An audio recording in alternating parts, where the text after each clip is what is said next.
Hi guys, welcome back. We're going to go through chapter 3 today. And also remember in the comments section, there will be questions about this text. I didn't really hear a lot of you answering the questions last time, so I really want to hear more and more of you answering those questions and get a discussion going. Okay, get comfy. It's fairly cold today. I recommend getting a nice little blanket and relax. So listen very carefully. Chapter 3. Heroes or exiles. The boys scrambled over the slimy pebbles at the edge of the beach and back up Madam's Gully, the gorge they had climbed through a couple of hours before. This was a narrow crack in the cliffs filled with large rocks. They tried to move as quickly as they could, but this is difficult when you are slipping and sliding over huge stones covered in ice. And they made painfully slow progress. A dragon that hadn't been put off by the snow came shrieking down into the gorge. He landed on Warty Hog's back and started savaging him, sinking his fangs into Warty Hog's shoulder and ripping red lines into his arms. Gobber bashed the dragon on the nose with the handle of his axe, and the dragon let go and flapped away.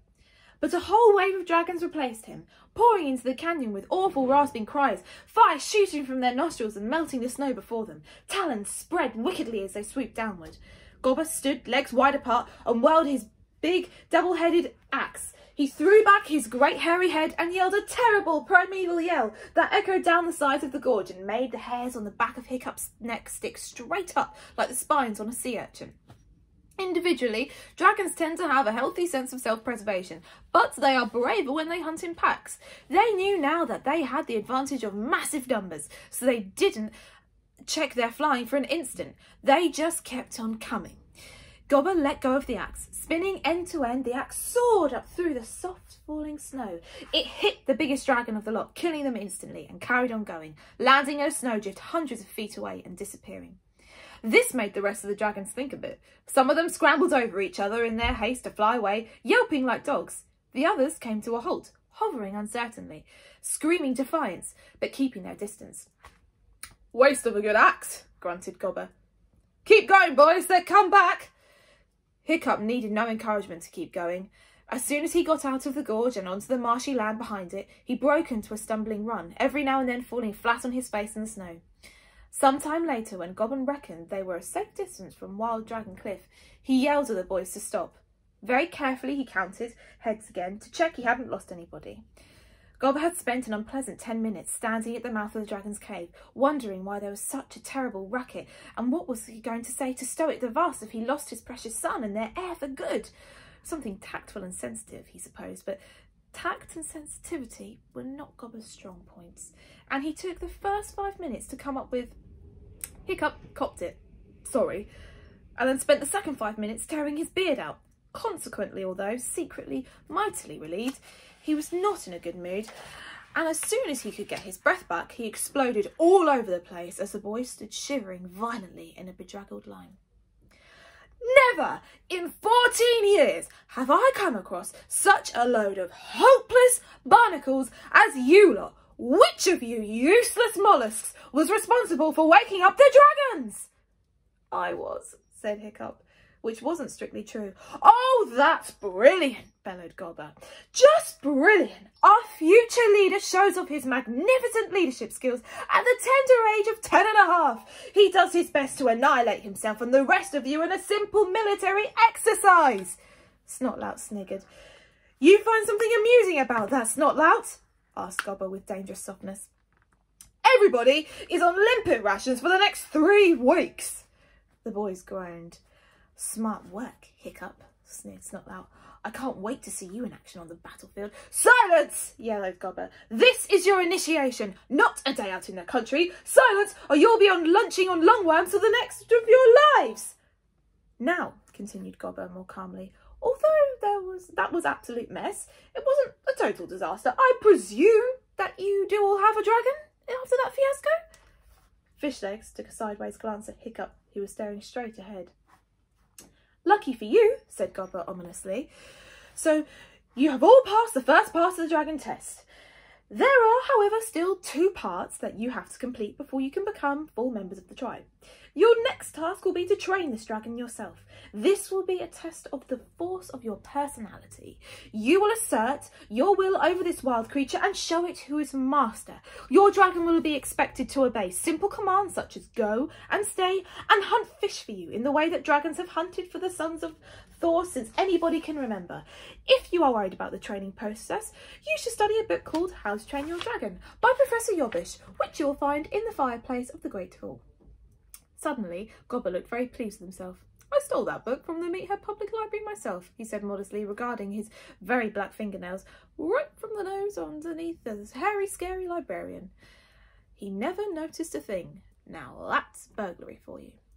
Wartyhog put up his hand. What happens if we can't read, sir? No boasting, Wartyhog, boomed Gobber. Get some idiot to read it for you. Your dragons will begin to get back to sleep, because this is still their hibernation time. Some of the dragons had indeed gone very quiet inside the baskets, so take them home and put them in a warm place. They should wake up in the next couple of weeks. You'll then only have 4 months to prepare for Initiation Day on Thor's Day Thursday celebrations, and the final part of your test. If on that day you can prove that you have trained your dragon to the satisfaction of myself and of the other elders of the tribe, you can finally call yourself a hooligan of Berk. The boys stood very tall and tried to look like proper hooligans. Heroes or exile, yelled Gobber the Belch. Heroes or exile, yelled 8 boys frantically back at him. Exile, thought Hiccup and Fishlegs sadly. I hate being a Viking, panted Fishlegs to Hiccup as they stumbled back through the bracken to the hooligan village. You didn't really walk on the Isle of Berk. You waded through heather or bracken or mud or snow that clung onto your legs and made them difficult to lift. It was a sort of country and where the sea and the land were always falling into one another and getting mixed up. The island was shot through holes burrowed by the water and made of crisscrossing underground streams. You could put your foot on a solid-looking piece of grass and find yourself disappearing up to your thigh in black, sticky mud. You could be making your way through the ferns and suddenly find yourself fording a river, high-waist and icy cold. The boys were already soaked to the skin with seawater, and now the snow had turned horizontally, driving rain, blowing in their faces with the strength of one of the gale-force winds that were always shrieking across the salty wastelands of Berk. "And now we're escaped from the horrible death first thing on Thursday morning," complained Fishlegs, "followed by complete rejection by the junior half of the tribe. Nobody's going to talk to me for years after this, except for you, of course, Hiccup. But then, you're just a weirdo like me." "Thank you," said Hiccup. "And on top of everything," continued Fishlegs bitterly, "a 2-mile run carrying a deranged dragon on my back." The basket on Fishleg's back was plunging wildly from side to side as the dragon inside turned manically to get out. "And only a dinner of horrible limpets to look forward to at the end of it." Hiccup agreed that it wasn't a delicious prospect. "You can have this dragon back if you like, Hiccup. I warn you, they're filthy heavy when they're wet and cross," said Fishlegs miserably. "Gobber is going to go off like a typhoon when he finds out you haven't got a dragon." "But I have got one," said Hiccup. Fishlegs stopped and began to take the basket off his back. "I know, it is yours really," he sighed wearily. "I think I'll just go straight past the village and keep running till I reach somewhere civilised. Rome, perhaps? I've always wanted to go to Rome, and I haven't got a hope in Valhalla of passing initiation anyway, so—" "No, I've got another one in my basket," Hiccup insisted. Fishlegs' drawer dropped open in disbelief. "I got it when I went back into the tunnel," explained Hiccup. "Well, bless my barnacles," said Fishlegs. "How in Thor's name did you know it was there?" "It was so dark you couldn't see the horns in front of you." "It was weird," said Hiccup. "I sort of sensed it. When we were running down the tunnel, I couldn't see anything, but as we were passing, I just knew there was a dragon there.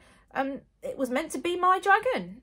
I was going to annoy it, actually, because we were in a bit of a hurry, but then you said about not having a dragon, and I went back and there it was, lying on this shelf in the tunnel, just as I imagined it would be." "Well, jigger my jellyfish," said Fishlegs, and the boys started running again. Hiccup was bruised all over, shaking from shock, and he had a nasty dragon wound in his calf which was stinging like crazy from the sea salt water. He was freezing cold and there was an irritating bit of seaweed in one of his sandals. He was also a bit worried because he knew he should not have risked his life trying to get a dragon for fish legs. This was not the act of a Viking hero. A Viking hero would know not to intervene between fish legs and his fate. On the other hand, Hiccup had been worrying about dragon catching day for longer than he could remember. He had been sure he would be the only one to come back without a dragon, and shame and embarrassment and awful exile would follow. And now here he was, a Viking warrior with a dragon. So on the whole, he was feeling fairly pleased with himself. Things were looking up. "You know, Hiccup," said Fishlegs a little later as the wooden fortifications of the village appeared on the horizon, "that sounds like fate. You sensing that dragon was there like that? This could be meant to be. You could have some sort of wonder dragon in there, something that makes a monstrous nightmare look like a flying frog. You are the son of the heir and of Chief Stoic after all, and it's about time fate came in with a sign about your destiny." The boy stopped puffing with exhaustion. "Oh, I'm sure it's just a common old garden that wandered away from the rest," said Hiccup, trying to sound careless but unable to keep the excitement out of his voice. He could have something marvellous in there. Maybe old Winky was right. Old Wrinkly was Hiccup's grandfather on his mother's side. He had taken up the soothsaying in his old age and kept on telling Hiccup how he'd looked into the future and that Hiccup was destined for great things. This amazing dragon could be the beginning of his transformation from ordinary Hiccup, who wasn't particularly good at anything, into a hero of the future.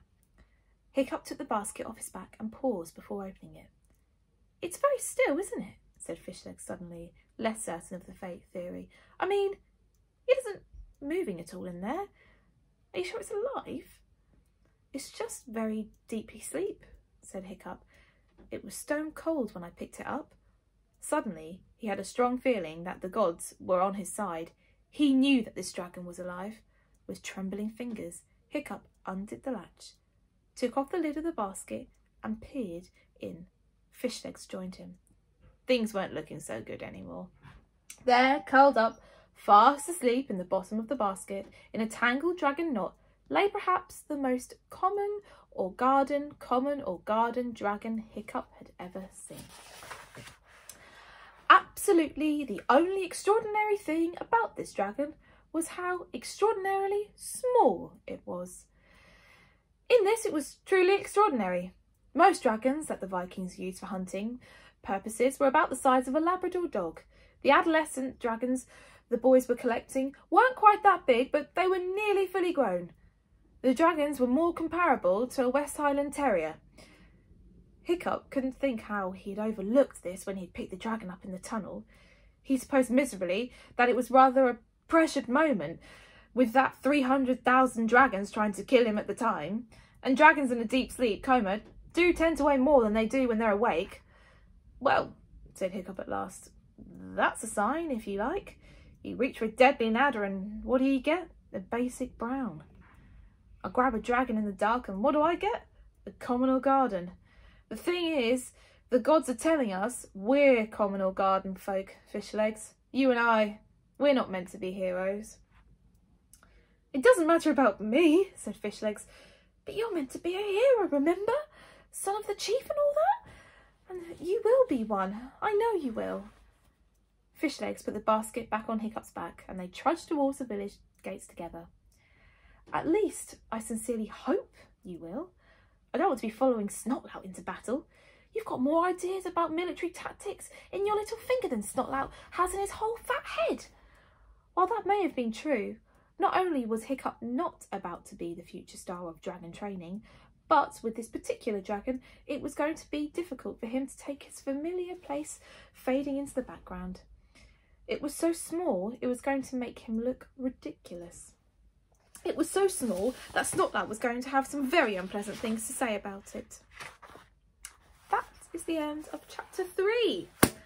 We will be back tomorrow with another one. So remember, read the questions about the text in the comments. Look forward to hearing your answers and your valued opinions. Bye guys.